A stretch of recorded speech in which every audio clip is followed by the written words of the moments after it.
Haris. Baik, kita mulai ya. Bismillahirrahmanirrahim. Assalamualaikum warahmatullahi wabarakatuh.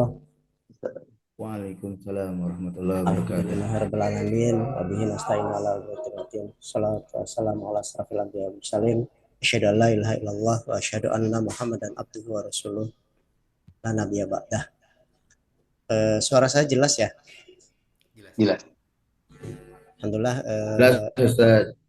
Mohon izin, kita dari kelompok 17 insya Allah akan membahas tentang satu jurnal temuannya dari Latif dan Sanimula ya.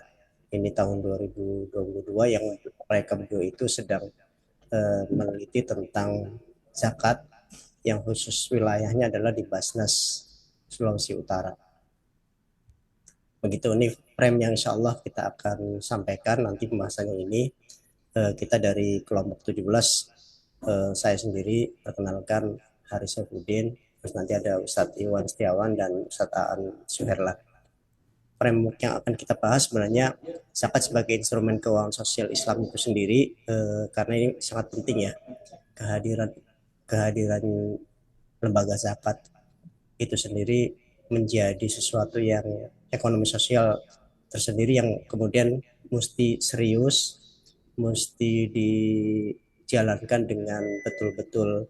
Makanya regulasinya juga cukup ketat, atau bahkan di Indonesia sudah lumayan apa ya, mature lah ya, dari mulai Basnas kemudian di tingkat-tingkat provinsi dan kota udah mulai banyak banget. Makanya ini juga disampaikan oleh peneliti Latif tahun 2022 yang di objek telitinya adalah di Basnas Sulawesi Utara. Kemudian kita juga akan melandasi dengan apa yang kita sampaikan ini dengan undang-undang zakat, tentunya ini sebagai regulasi zakat yang cukup kuat, yaitu Undang-Undang Nomor 23 Tahun 2011. Kemudian ZCP sendiri yang ini sudah menjadi apa namanya ya, prinsipalnya, eh, core-nya teman-teman lembaga zakat yang udah ini juga disusun sudah luar biasa.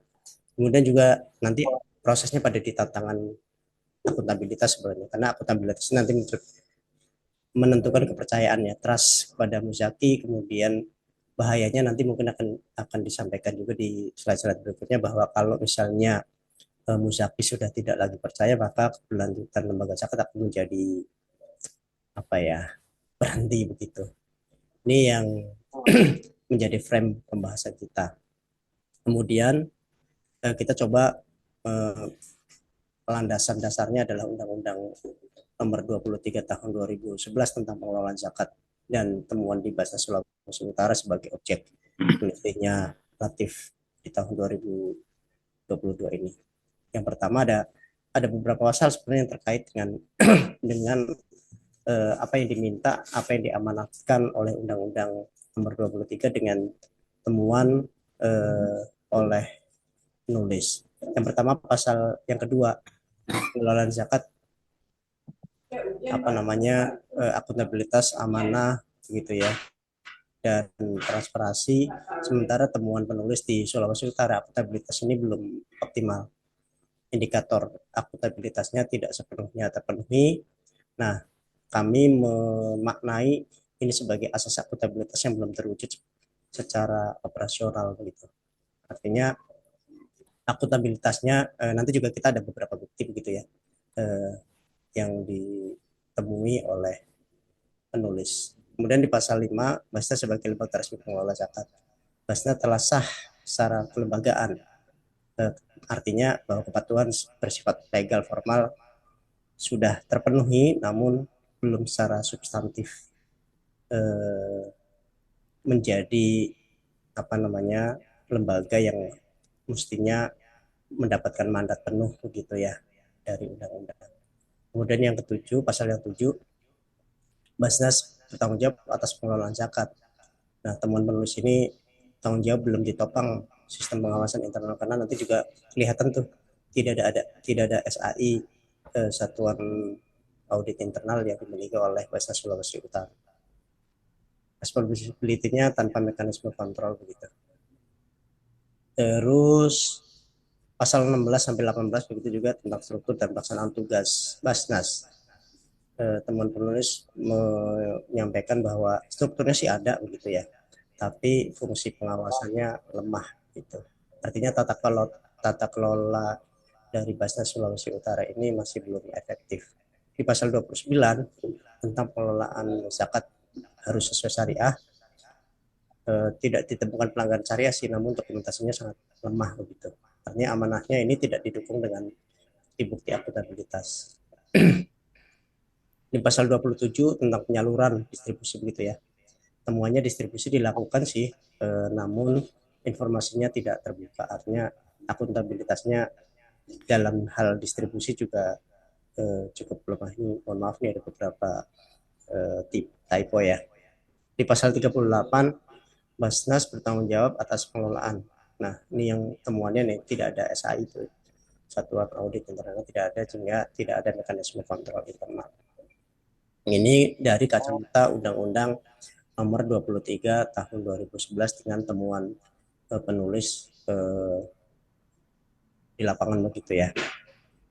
Nah, kalau kita lihat dari sisi CCP, Zakat Core Principle, dan temuannya di Bahasa Sulawesi Utara juga ada beberapa CCP yang kemudian perlu diangkat begitu eh, oleh penulis. Misalnya CCP 7 dan 8 tentang governance dan risk management serta internal control. Lagi-lagi disampaikan oleh penulis bahwa di Basnas Sulawesi Utara itu tidak ada atau tidak memiliki satuan audit internal. Sehingga secara CCP yang 7 governance lagi-lagi ya, pengawasannya ini menjadi efek tidak ada SAI-nya, maka pengawasannya menjadi lemah. Dan CCP 9 dan CCP 11 tentang collection management dan transparansi serta reporting. Laporannya manual. Di CCP 11 website tidak optimal untuk transparansi. Nanti saya coba tunjukkan juga, karena kemarin kita mencoba begitu ya, masuk ke websitenya Basnas Sulawesi Utara dan membuktikan juga gitu bahwa bagaimana sih reportasi ataupun report tentang laporan keuangannya. Nah, ini juga JCP 7 sampai 11 tentang governance sampai reporting gitu ya. Itu juga sama saja. Dan di CCP 6 tentang legal formal ini belum memenuhi undang-undang. Artinya secara substansinya gitu. Kalau legalnya tentu Basnas sudah sangat, karena menjadi regulator utama dalam lembaga zakatnya. Tapi ya, secara substansi harus ditingkatkan.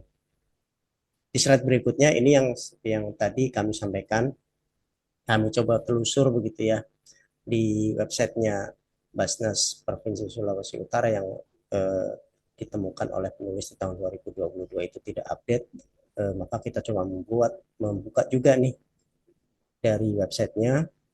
Kita coba klik di laporan, ternyata memang hasilnya begini nih, 404. Ini setidaknya kami membukanya kemarin ya, ketika kita sedang membuat slide presentasi ini.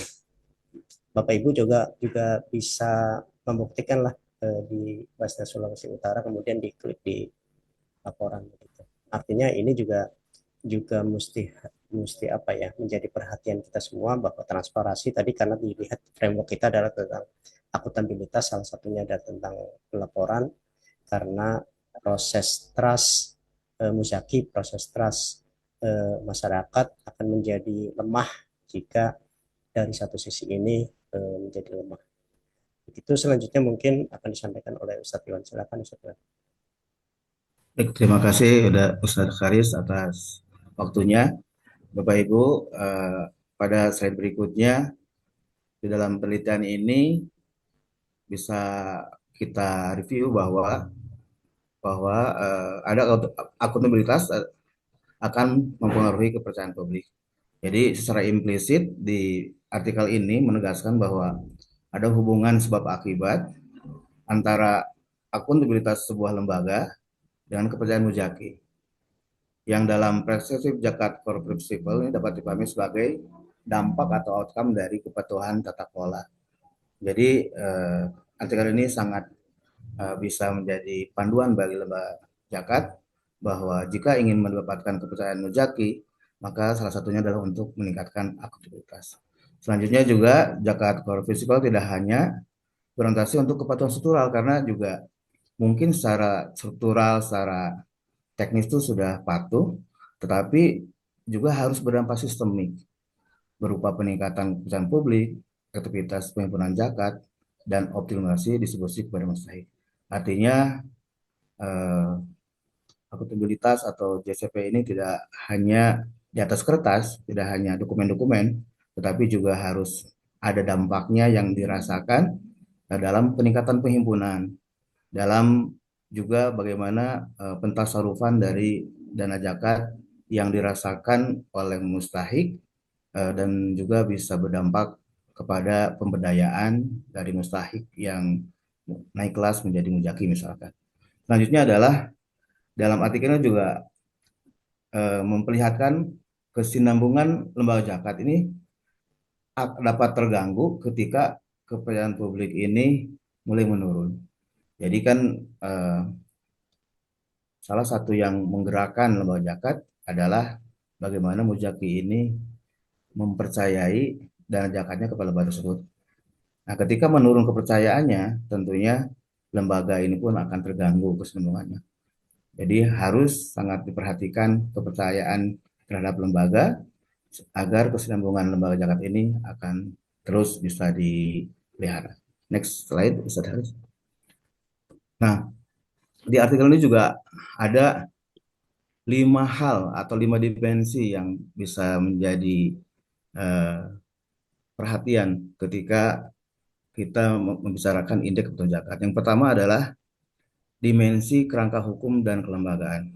Jadi salah satu indeks kepatuhan zakat adalah bagaimana lembaganya juga memiliki eh, kerangka hukum yang baik. Misalkan eh, yayasan ya kalau berbentuk yayasan itu yayasannya akta notarisnya juga eh, yang terpercaya, terus juga diperpanjang gitu ya, tidak habis masa berlakunya, terus juga izin dari Baznas, dari Kementerian Agama juga diperpanjang dan sebagainya. Inilah kerangka hukum dan kelembagaan dan juga termasuk juga eh, posisi kantor ya, kadang juga menjadi permasalahan di lapangan. Banyak lembaga zakat yang nomaden gitu kan, sehingga ketika diverifikasi gitu ya, sesuai dengan alamat yang terdaftar itu ternyata sudah pindah dan sebagainya. Ini juga menjadi sebuah hal yang penting dalam indeks dimensi kerangka hukum dan kelembagaan. Yang kedua adalah dimensi tata kelola. Di sini tata kelola ini menyangkut bagaimana perlunya SOP, prosedur, dan berbagai aturan regulasi di lembaga agar tata kelola lembaga zakat ini betul-betul rapi, betul-betul terstruktural dan bisa dievaluasi secara berkala gitu. Sehingga eh, antar bagian di lembaga zakat ini memiliki panduan yang baik dalam melaksanakan tugas-tugasnya. Selanjutnya adalah dimensi pengendalian internal dan audit. Ini sangat penting sekali. Ini juga menjadi permasalahan di mana mungkin dengan keterbatasan masing-masing lembaga, tidak semuanya lembaga zakat memiliki audit internal. Padahal audit internal adalah salah satu cara pertama gitu untuk mengantisipasi adanya ketidakpatuhan terhadap tata kelola atau terhadap regulasi. Nah, ini memang perlu diperhatikan. Yang sebenarnya adalah audit. Audit terutama adalah KAP ini kan sudah diwajibkan ya bahwa semua lembaga zakat ini wajib mendapatkan apa tuh diaudit oleh kantor akutan publik dan hasilnya harus dipublikasikan. Ini juga penting dan ini menjadi dimensi indeks kepatuhan zakat. Selanjutnya adalah dimensi transparansi dan pelaporan. Jadi semua masyarakat tidak hanya mujaki dan pemangku kepentingan stakeholder bisa mengakses laporan, baik itu laporan penghimpunan maupun laporan pendistribusian dari lembaga zakat tersebut. Ini juga menjadi dimensi indeks zakat. Dan yang terakhir, dimensi operasional pengelolaan zakat. Tentunya banyak sekali kayak seperti ISO dan sebagainya. Ini yang menjadi panduan ya bagaimana operasional dari atau manajemen dari lembaga zakat ini bisa lebih proper dan bisa uh, menyumbang ya indeks kepatuhan zakatnya lebih baik. Nah, tanpa lima dimensi ini, tentunya indeks kepatuhan zakatnya akan nilainya kurang. Tapi ketika di enam dimensi ini dipatuhi gitu ya, baik nilainya insya Allah indeks kepatuhan zakat pun akan baik dan akan berpengaruh terhadap akuntabilitas. Dan akuntabilitas ini akan berpengaruh terhadap kepercayaan terhadap mujaki terhadap lembaga zakat. Demikian dan selanjutnya akan disampaikan oleh Ustadz An Suhelan terkait kesimpulan dari apa yang kami pahami ya, apa yang kami review dari artikel penelitian ini. Kepada Ustadz An dipersilakan. Baik, terima kasih Ustadz Iwan, Ustadz Haris. Bapak Ibu sekalian, izin saya menyampaikan kesimpulan dari kritika review yang ditulis, yang dibuat oleh kelompok kami. Tentu saja ini tanpa mengurangi semangat bahwa tidak ada niatan untuk mendiskreditkan Basnas Sulawesi Utara, ya, tetapi ini menjadi semangat bersama untuk bertumbuh agar ini menjadi catatan baik apakah untuk Basnas Sulawesi Utara ataupun untuk lembaga-lembaga zakat lainnya yang ingin bertumbuh. Saya akan membacakan. Pertama adalah kritika review yang pertama, pengelolaan zakat kepada Basnas Sulawesi Utara belum sepenuhnya memenuhi standar akuntabilitas sebagaimana diamanatkan dalam Undang-Undang Nomor 23 Tahun 2011. Artinya, ini bukan berarti mensyaratkan semuanya tidak memenuhi standar. Tapi belum sepenuhnya ini berarti ada praktek baik yang sudah dilakukan, tetapi perlu diimprove, ya. Apa yang melatar belakang apa yang menjadi dasar kesimpulan yang pertama ini tentu saja adalah temuan empiris yang dilakukan oleh Latif dan Sadimula yang secara eksplisit menyatakan adanya kekurangan indikator akuntabilitas terutama dalam aspek transparansi, pelaporan dan pengawasan internal. Itu yang pertama. Yang kedua, kesimpulan dari kritika review yang kami lakukan berkaitan dengan kepatuhan Basnas Sulawesi Utara terhadap regulasi zakat ini masih bersifat legal formal dan belum mencapai kepatuhan secara substantif. Konsekuensi logis memang kalau Basnas ini sebagai regulator juga sebagai operator memang dua-duanya harus berjalan dengan baik. Meskipun secara kelembagaan Basnas telah sah dan menjalankan fungsi dasar pengelolaan zakat, implementasi norma akuntabilitas belum terinternalisasi dalam sistem tata kelola yang efektif. Harapannya ini bisa terus diperbaiki dengan lebih baik lagi ke depan. Yang ketiga, ini berkaitan dengan satuan audit internal, karena ini menjadi indikator. Jika ini tidak ada dalam sebuah organisasi kelembagaan, organisasi pengelola zakat, tentu saja ini akan menjadi sesuatu yang berdampak tidak baik terhadap aspek tata kelola. Oleh karena itu, aspek tata kelola dan pengendalian internal zakat, jika tidak ada satuan audit internal, ini menjadi pelemah ya untuk menguatkan akuntabilitas tata kelola di lembaga tersebut. Teman ini menunjukkan bahwa mekanisme pengawasan internal belum berjalan dengan baik sebagaimana tuntutan oleh prinsip akuntabilitas dalam Undang-Undang Nomor 23 2011 termasuk juga di zakat core principle khususnya pada JCP 7 dan JCP poin 8. Lanjut. Nah, berikutnya, kesimpulan berikutnya adalah berkaitan dengan transparansi. Transparansi publik pengelolaan zakat masih dianggap rendah, terutama dalam hal pelaporan yang berbasis digital dan keterbukaan informasi. Sebagaimana tadi disampaikan di beberapa slide sebelumnya, memang kami mereview penggunaan website dan media informasi terlihat masih belum optimal, ya, menyebabkan adanya keterbatasan akses dari publik terhadap laporan zakat, sehingga akuntabilitas horizontal kepada muzaki dan masyarakat belum terpenuhi dengan baik. Walaupun di sisi lain, pelaporan yang disampaikan kepada pemerintah sebagai regulatornya berjalan dengan baik. Nah, berikutnya adalah akuntabilitas Basnas Sulawesi Utara lebih dominan bersifat vertikal daripada horizontal. Barusan saya sampaikan, ya.